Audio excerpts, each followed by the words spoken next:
ಜಾತಿ ಗಣತಿ ಸರ್ ನಿಮ್ಮ ನಿಲುವು? ಜಾತಿ ಗಣತಿ ಸರ್ ನಮಗೇನಂತ ಈಗ ಇವತ್ತು ಒಂದು ರಾಷ್ಟ್ರೀಯ ಪಕ್ಷ ಕೇಂದ್ರದಲ್ಲಿ ಈಗ ನಾವು ಫೈನಲ್ ಮಾಡ್ತೀವಿ ಅಂತೇಳಿ, ಇದು ಕಾಂಗ್ರೆಸ್ನವರೇ ಸರಿ ಇಲ್ಲ ಅಂತ ನಾವೇನು ಮಾಡೋಕ್ಕಾಗ್ತದೆ ಸರ್? ಅವರ ಪಕ್ಷದವರೇ ಮುಖಂಡರುಗಳೇ ನೆನ್ನೆ ಸುರೇಶ್ ಹೇಳಿದ್ದಾರೆ, ಶಾಮನೂರು ಶಿವಶಂಕರಪ್ಪನವರು ಹೇಳಿದ್ದಾರೆ.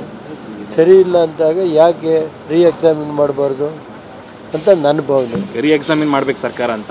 ಎಕ್ಸಾಮಿನ್ ಮಾಡಬೇಕು ಅನ್ನೋದು ಕಾಂಗ್ರೆಸ್ ಪಕ್ಷದ ಮುಖಂಡರುಗಳೇ ಹೇಳ್ತಾವ್ರಲ್ಲ. DK ಸುರೇಶ್ ಹೇಳ್ತಾವ್ರೆ, ಶಾಮನೂರು ಶಿವಶಂಕರಪ್ಪನವರು ಹಿರಿಯ ರಾಜಕಾರಣಿಗಳು ನುಡ್ತರು, ಅವರೆಲ್ಲ ಹೇಳುವ ನಮಗೇನಿಲ್ಲ ಸರ್.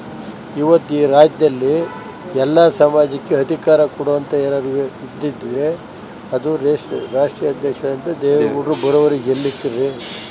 ಮುಸಲ್ಮಾನರಿಗೆ ಕೊಟ್ಟಿದ್ರ?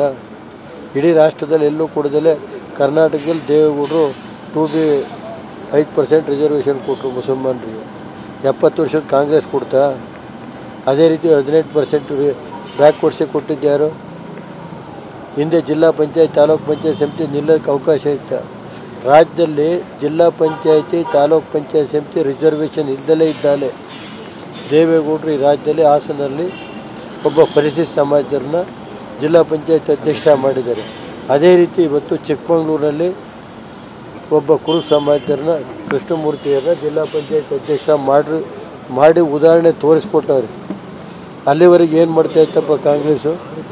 ಯಾವ ಹಿಂದುಳಿದ ವರ್ಗದ ಬಗ್ಗೆ ಇತ್ತು, ಯಾವ ಪರಿಶಿಷ್ಟ ಸಮಾಜದ ಬಗ್ಗೆ ಇತ್ತು ಒಲವು, ಯಾವ ಮುಸಲ್ಮಾನರ ಬಗ್ಗೆ ಒಲವಿತ್ತು? ದೇವೇಗೌಡರು ರಿಸರ್ವೇಷನ್ ಮಾಡೋರಿಗೆ ಎಲ್ಲಿತ್ತು? ಅದನ್ನು ಅರ್ಥ ಮಾಡಿ. GT ದೇವೇಗೌಡರು ಇವರು ಕುಮಾರಸ್ವಾಮಿ ಅವರು ರಾಜೀನಾಮೆ ಕೊಡ್ತಾರ ಅಂತ ಕೇಳಿದ್ರು ಸರ್. ನನಗೆ ಗೊತ್ತಿಲ್ಲ ಸರ್ ಅದು.